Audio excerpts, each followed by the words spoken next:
So Maybelline seems to be kind of re-promoting their expert wear eyeshadows right now, which I think is really smart when a company does that, especially when they have like a tried and true product that kind of just sits on the shelves all the time and it's just there as like a little unsung hero, just waiting for someone to pick it up.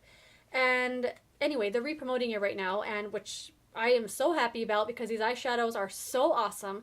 They did come out with a few new shades, and I thought I'm just going to share with you the ones I have. I have 11 of them. And there's only one in this whole little pile that I don't think is that good. I think it has one purpose and one purpose only. And I will share that with you today. Let me stack them all up there. So I did do some swatches. I'm not a big fan of swatches. I kind of just think that swatches are a misrepresentation of the product and how you're actually going to use it. But some people like swatches, so I thought I'll just do them. Why not? And let me show you the ones I have, okay? This one is, I was going to say humorous. It's called Humdrum Plum. This is like a really deep kind of purpley color. It's true purple too. Like when you put it on, you actually see purple. This one and this other one called Turquoise Sea. These are the two that I thought would be, like this one is like a deep, this one is so beautiful. It's like a deep blue with a little green in it. These actually show up like this color when you put them on. I don't think, like, a lot of the time when I see colors like this in like a deep kind of color family, I feel like they end up just kind of looking black when you finally get them on. They look the same, but these actually look different, and I think they look awesome. And then the first two that I actually bought, which made me want to go back and get another two, and then another two, and then before I knew it, I had 11, and I was like, you know what? I'm making a video about them. Were Forest Green and the Glow Down. These two, I think, are just two complete standouts from this line. The Glow Down is one of the new shades that they came out with. Forest Green is a new, like an oldie. They're beautiful. This one, the Glow Down, is like gold, pink, glowy, amazingness. I love this one. And then Forest Green is just like a true hunter green. It's beautiful. It comes out true green when you put it on. I get compliments all the time when I wear these two. They're so beautiful. Two of the other ones here are Pink Wink, which I dropped, a little chunk fell out, and Nude Glow. Nude Glow kind of reminds me of the of Pink Wink. They kind of have the same kind of shade going on, except this one's a little more like a hint of nude, just a hint. But these kind of look a little the same once you kind of build them up on your eyes, but they're still very beautiful. I'm still glad I own both of them.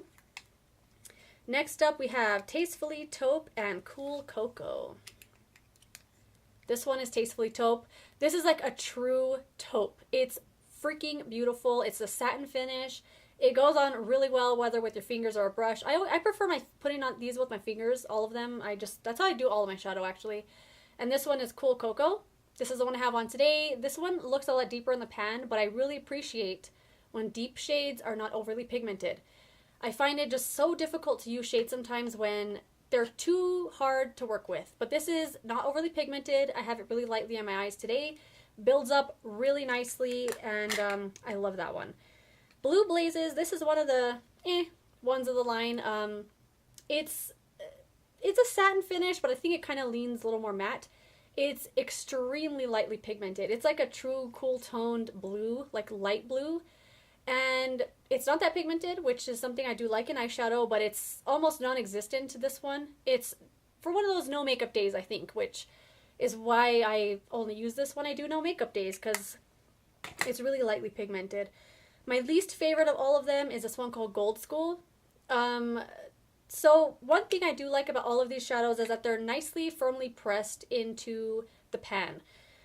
Like I said, I do put on my eyeshadow with my finger, and I notice when I'm rubbing my finger in there, it's not making a mess. It's not chunking up the powder a lot. It's nice. They're nice. I love it. I love that. And they're so smooth, and they blend out so well. Anyway, all of these are really good and they're really firmly pressed in the pan, except this one. This is just a giant mess. This one's called Gold School, and you know, whether you're using a finger or a brush, like I can see a huge pile of eyeshadow right there that I just know is going to fall everywhere. I touch it just very, very, barely, and it's just a big, glittery, chunky mess. It doesn't show up that well, but the way I do like to use this one is after I have all my eyeshadow on, I kind of just like pat it here in the center a little bit, adds a nice little glowy gold like beam of light, and I like it a lot. But when I do put it on with the brush, there's just like fallout everywhere. So this is my least favorite, kind of like the least used. And which one is left? Oh, this one here, I had to swatch it live. I didn't do a swatch of it here because it's freaking amazing, and I feared that it was going to be the same as that gold one I just showed you. This one's called NY Silver, and this is like aluminum silver, so it doesn't chunk up everywhere in the pan. Oh my god, wait till you see this. It's going to blow your mind. Look at that. It's like aluminum. It is so, so beautiful.